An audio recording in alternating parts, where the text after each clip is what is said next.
নমস্কাৰ, এটা নতুন ভিডিঅ'ৰ সৈতে পুনৰ আপোনালোকক মোৰ চেনেললৈ স্বাগতম জনাইছোঁ। আজিৰ এই ভিডিঅ'টোত এটা গুৰুত্বপূৰ্ণ বিষয় আলোচনা কৰিম। যিহেতু এতিয়া 22 জুলাইৰ পৰা মেইনছৰ ফৰ্ম ফিল আপ ষ্টাৰ্ট হৈছে, গতিকে ফৰ্ম ফিল আপৰ লগত জড়িত কেইটামান কথা আপোনালোকক উনুকিয়াই দিবৰ কাৰণে আজিৰ এই ভিডিঅ'টো বনাবলৈ লৈছোঁ। মেইনছৰ ফৰ্ম ফিল আপৰ ক্ষেত্ৰত বহু কথা নজনাৰ কাৰণে প্ৰিফাৰেঞ্চ চুজ কৰোঁতে বহু ছাত্ৰ ছাত্ৰীয়ে ভুল কৰে, আৰু আমাৰ বাৰতো মোৰ লগৰ কেইবাজনো বন্ধুৰ তেনেকুৱা হৈছে। গতিকে আমি প্ৰিফাৰেঞ্চ চুজ কৰোঁতে কি কি কথা লক্ষ্য ৰাখিব লাগিব সেই বিষয়ে মই আপোনালোকক জনাম, আৰু লগতে কি ধৰণে আমি কি ৱেবছাইটৰ পৰা ফৰ্ম ফিল আপ কৰিবলৈ অপশ্যনটো আমি পাম সেই বিষয়ে আপোনালোকক দেখাম। এতিয়া আপোনালোকে যদি প্ৰিলিমিনাৰী এডভাৰটাইজমেণ্টলৈ চাই, ইয়াত ACS আৰু APSৰ লগতে ধৰি টোটেল 16টা পোষ্ট ইয়াত দেখাইছে। তাৰে এটা পোষ্ট যিটো অপেন কেটেগৰীত দেখাইছিলে, সেইটো তাৰপিছত এটা কৰিজেণ্ডাম দিছিলে, যিটো নীল বুলি ধৰিবৰ কাৰণে দিছে, যিটো মানে পোষ্ট নাই। গতিকে অভাৰঅল আমি প্ৰায় 15টা ছাৰ্ভিচেছ দেখা পাওঁ, ইনক্লুডিং ACS আৰু APS। বাকী আপোনালোকে যদি তললৈ চাই, ইয়াত pay scale admissible for each cadre post বুলি দিয়া আছে, যেনেকে পে বেণ্ড 4, পে বেণ্ড 3 এনেকে আছে, আৰু পে স্কেল আৰু গ্ৰেড পে দিয়া আছে। নেক্সট যদি আমি এতিয়াৰ তথ্যটোলৈ যাওঁ, যি APSC ফৰ্ম ফিল আপৰ কথা দিছে,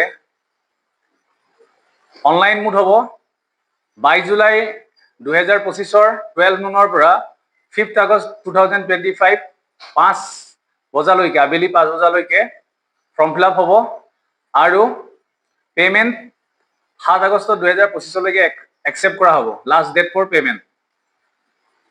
গাইডলাইন চাবৰ কাৰণে কোৱা হৈছে, আৰু how to apply before filling up. Fee ষ্ট্ৰাকচাৰটো আপোনালোকে অলৰেডি চাইছেই চাগে। জেনেৰেলৰ কাৰণে 250, প্ৰচেছিং ফিৰ লগত ধৰি 297.20, ঠিক তেনেকে OBC 197.20, SC ST BPL PWBD women 47.20 rupees. এতিয়া আমি যদি চাওঁ, ইয়াত যিটো গ্ৰেড পেটো যদি চাওঁ, আটাইতকৈ ACS জিনিয়ৰ গ্ৰেড আৰু APS জিনিয়ৰ গ্ৰেডৰ ছেম হয় 13,300। এতিয়া মোৰ ক্ষেত্ৰত মই কি কৰিছিলোঁ, আমাৰ বাৰততো যথেষ্ট পোষ্ট আছিল, অল টোটেল মিলি 913টা আছিল। গতিকে ফৰ্ম ফিল আপ কৰোঁতে মই গ্ৰেড পেটো চাই আৰু পে বেণ্ডটো চাই পেলাই মই প্ৰিফাৰেঞ্চেছবিলাক দিছিলোঁ, আৰু ডেফিনেটলি ACS আৰু APSটো মোৰ ফাৰ্ষ্ট এণ্ড ছেকেণ্ড চইচ আছিল। ACS ফাৰ্ষ্ট চইচ আৰু ছেকেণ্ড চইচ আছিল APS, ঠিক তেনেকৈ বাকীখিনি মই সেইটো ধৰণে দি গৈছিলোঁ। এতিয়া ফৰ্ম ফিল আপৰ ক্ষেত্ৰত প্ৰিফাৰেঞ্চ চুজ কৰোঁতে আপোনালোকে মন কৰিব লগা এটা বিষয় হ'ল, টপমষ্ট কেইটাতো আপোনালোকৰ কোনো খেলি মেলি নালাগে, যেনেকে ACS APSটো ডেফিনেটলি আপোনালোকে ওপৰত দিব। কাৰোবাৰ কেতিয়াবা এনেকুৱা হয় APSটো ছেকেণ্ড চইচ হিচাপে দিব মন নাযায়, বা APSটো কোনোবাই ফাৰ্ষ্ট চইচো দিয়ে, এইটো কোনো প্ৰব্লেম নাই। APSটো যদি আপোনাৰ কিবা কাৰণত ফাৰ্ষ্ট প্ৰিফাৰেঞ্চ বা ছেকেণ্ড প্ৰিফাৰেঞ্চটো নহয়, বা আপুনি বাকী জবখিনিক তাতকৈ আগত প্ৰিফাৰেঞ্চ দিব বিচাৰে, তেন্তে কোনো কথা নাই, বাট ইণ্টাৰভিউত আপোনাক সুধিব পাৰে, তাৰ কাৰণে কি ধৰণে এনচাৰ দিব লাগিব সেইখিনি আমি পাছত আলোচনা কৰিম ইণ্টাৰভিউ সময়ত। গতিকে কোনোবাই APSটো ফাৰ্ষ্ট চইচ হিচাপে দিয়ে, ACSটো ছেকেণ্ডো দিয়ে, গতিকে তাত কোনো ধৰণৰ প্ৰব্লেম নাথাকে। কিন্তু এতিয়া বিচাৰ্যৰ বিষয়টো হ'ল যে ACS বা APS দিয়াৰ পাছত আমি কোনখিনি পোষ্ট চিলেক্ট কৰিম। এতিয়া আমি তেনেকুৱা ক্ষেত্ৰত যদি চাওঁ, labour officer, district transport officer, block development officer, assistant manager, industries officer, assistant registered cooperative societies, Assam finance service, Assam urban service, এই গোটেইখিনি গ্ৰেড পে ছেম হয়, আৰু পে'মেণ্ট ফৰৱাৰ্ড হয়। গতিকে এইটো চুজ কৰোঁতে আপুনি ৱৰ্ক প্ৰফাইলটো চাই পেলাই দিব পাৰে।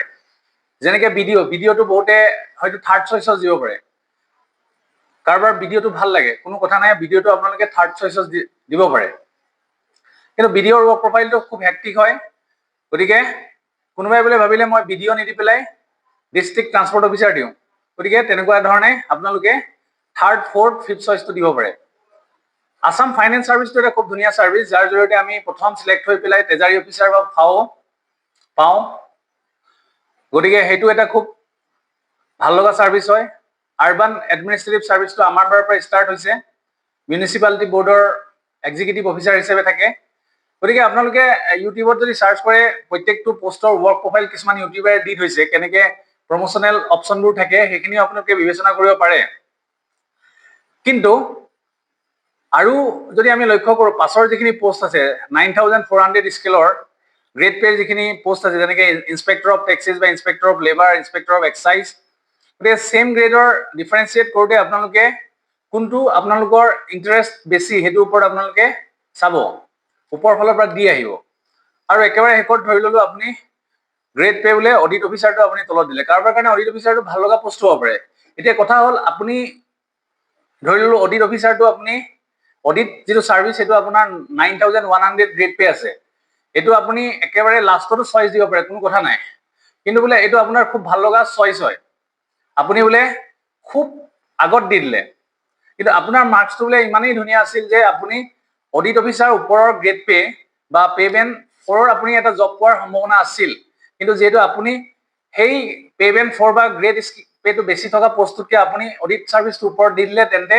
আপোনাৰ মাৰ্কস বেছি থাকিলেও আপুনি অডিট সাৰ্ভিসটোৱে পাব গতিকে আমি তেনেকুৱা ক্ষেত্ৰত কি কৰিব পাৰো যিটো পোষ্ট একেবাৰে হেকৰ ফালে দিম হে তেনেকুৱা পোষ্টৰ গ্ৰেড পেটো কম থকা পোষ্টবিলাক আমি দিব পাৰো বা যত ম্যাক্সিমাম পোষ্ট আছে সেইখিনি আমি লাষ্টৰ ফালেও দিব পাৰো কি কাৰণে আপুনি সেই লাষ্টৰ পোষ্টটোত একেবাৰে হেকত যদি মাৰ্কস কম হয় তাৰ কাৰণে যদি আপুনি এলিজিবল হয় আপুনি সেই হেকৰ পোষ্ট কিটা পাব কিন্তু কাট অফৰ ওপৰত ডিপেন্ড কৰিব বোলে এসিএস তো সকলোতকে হাইয়েস্ট কাট অফ যায় তাৰ পৰা এপিএস থাকে তেনেকে বছৰি বছৰি হলনি হয় কিছু কিছু চেঞ্জেস যায় বাট এসিএস আৰু এপিএস তো 100% ওপৰতে থাকে এতিয়া কথা হ'ল যে আপুনি মই কোৱাৰ ধৰণে আপোনাৰ ভাল লগা বোলে এটা চইচ হ'ল লেবাৰ অফিচাৰ বা ডিস্ট্ৰিক্ট ট্ৰান্সপোৰ্ট অফিচাৰ কিন্তু আপুনি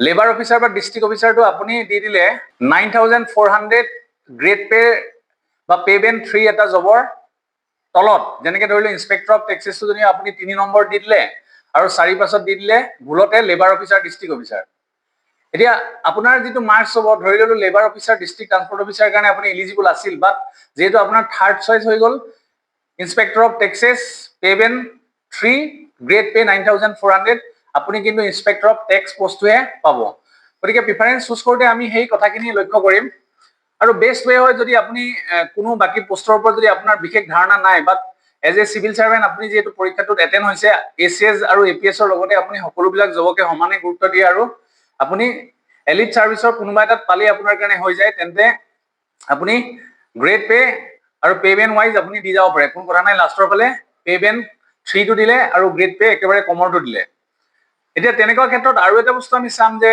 সেম গ্ৰেড পেত যিখিনি কনফিউজন থাকে তাৰ কাৰণে আপোনালোকে অলপ পাৰ্সোনেল ৰিসাৰ্চ কৰিব লাগিব যেনেকৈ মই ক'লো ভিডিঅটো এটা ভাল পোষ্ট হয় খুব এটা নিজৰ অফিস থকা এটা সন্মানীয় পোষ্ট হয় ঠিক তেনেকৈ আসাম ফাইনেন্স সাৰ্ভিসটো এটা ভাল পোষ্ট হয় য'ত ট্ৰেজাৰী অফিচাৰ হিচাপে আপুনি নিজৰ এটা অফিস থাকিব গতিকে আপোনাৰ ওপৰত ডিপেন্ড কৰিব যে কোনটো সাৰ্ভিস আপুনি ভাল পায় ব্লক ডেভেলপমেন্ট অফিচাৰটো এতিয়া যেটো পৰিখৰটো বৃহৎ হয় পঞ্চায়তৰ যেটো কাম হয় বেলেগ বেলেগ টাইমত বেলেগ বেলেগ মানুহৰ লগ পোৱা যায় কিন্তু ফাইনেন্স সাৰ্ভিসটো এটা সিটিং জব নিচিনা আপুনি অফিসতে বহিছে অফিসৰ কাম কাজ কৰিছে তেনেকুৱা ধৰণৰ হয় গতিকে আপোনালোকে অলপ ইউটিউবত হেগিনি চাৰ্জ কৰিব পাৰে কিন্তু প্ৰত্যেকটো জবৰ ওপৰত বেছ কৰি পেলাই ভিডিঅ' বনোৱাটো মোৰ কাৰণে সম্ভৱ নহব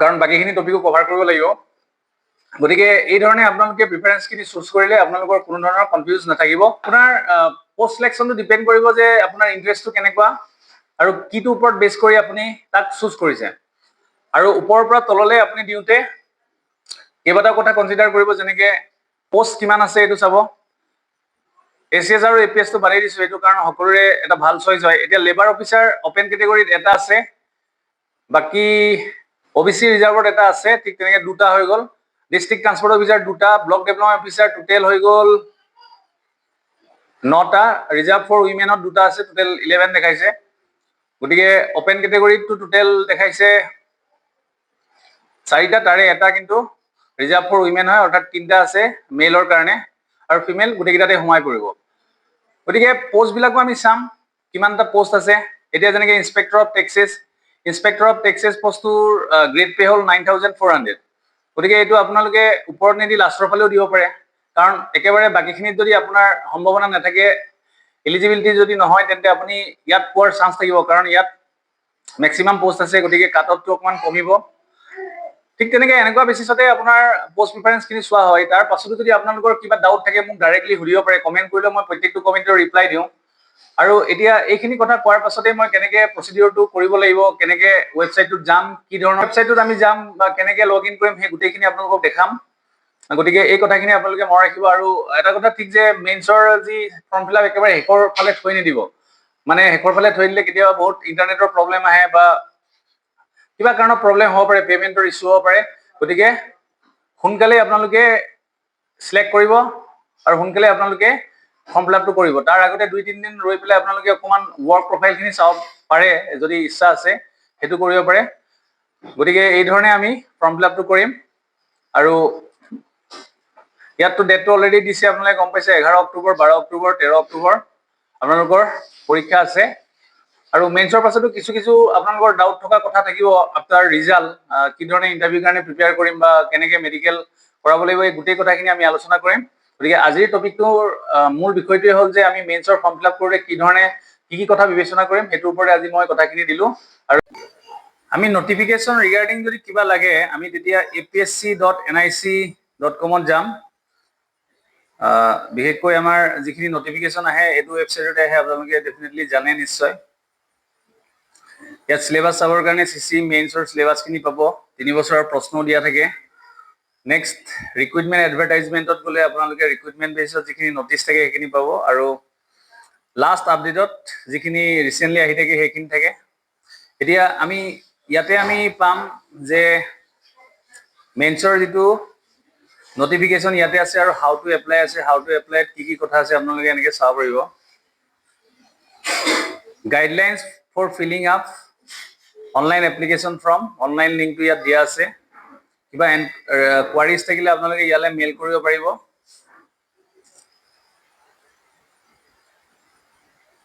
গতিকে ইয়াত গোটেইখিনি দিয়া আছে, এইটো আপোনালোকে এবাৰ চাব।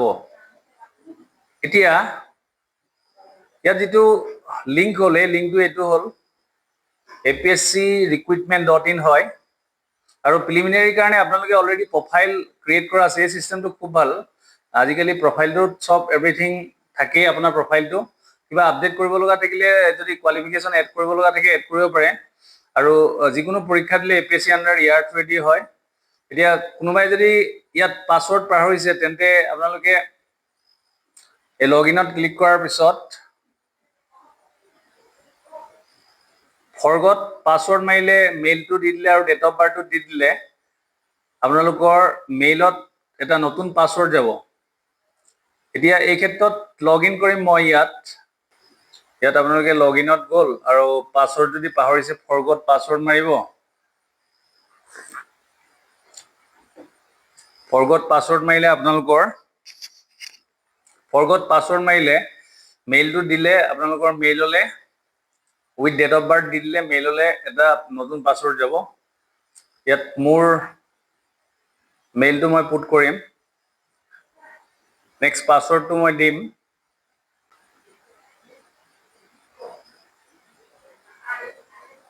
ইয়াত মোৰ নেটৱৰ্ক সাংঘাতিক শ্ল', আপোনালোকক মই প্ৰত্যেকটো ভিডিঅ'ত কৈ আছোঁ। এতিয়া এইটো আপোনাৰ প্ৰফাইলটো প্ৰথম আহি গৈছে। প্ৰফাইল ক্ৰিয়েশ্যন, আপডেশ্যন এইবিলাক অলৰেডি মোৰ হৈ আছে। আৰু আপোনালোকে চাব যে মই অলৰেডি কি ফৰ্ম ফিল আপ কৰিছোঁ। এপ্লিকেশ্যন ছেকশ্যনত যাব, এই 3ডাল যিটো লাইন থাকে তাত গ'লে আপোনালোকৰ নিজৰ প্ৰফাইল চাব পাৰিব। আৰু এপ্লিকেশ্যন ছেকশ্যনত গ'লে 2টা অপশ্যন থাকে, এপ্লাই ছেকশ্যন আৰু মাই এপ্লিকেশ্যন। কিন্তু এতিয়া আপোনালোকে ইয়াত গৈ এপ্লাই ছেকশ্যনত যাব লাগিব। ইয়াত ক্লিক কৰিলে এপ্লাই ছেকশ্যন আহিব। এপ্লাই ছেকশ্যনত মোৰ এইটো নেদেখাব, কাৰণ যিহেতু মই মেইনছ নিদিওঁ, গতিকে ইয়াত বাকীখিনি আহি আছে। আৰু ইয়াত আপোনালোকে এইটো CC মেইনছ বুলি দেখিব, তাত ক্লিক কৰাৰ লগে লগে আপোনালোকৰ গোটেইখিনি আহি যাব। তাতে আপোনালোকে বিভিন্ন ডাটা দিয়াৰ লগতে আপোনালোকে কি ধৰণে প্ৰিফাৰেঞ্চেছ দিব সেই অপশ্যনটো থাকিব। গতিকে এই ধৰণে আপোনালোকে ইয়াত কৰিব লাগিব।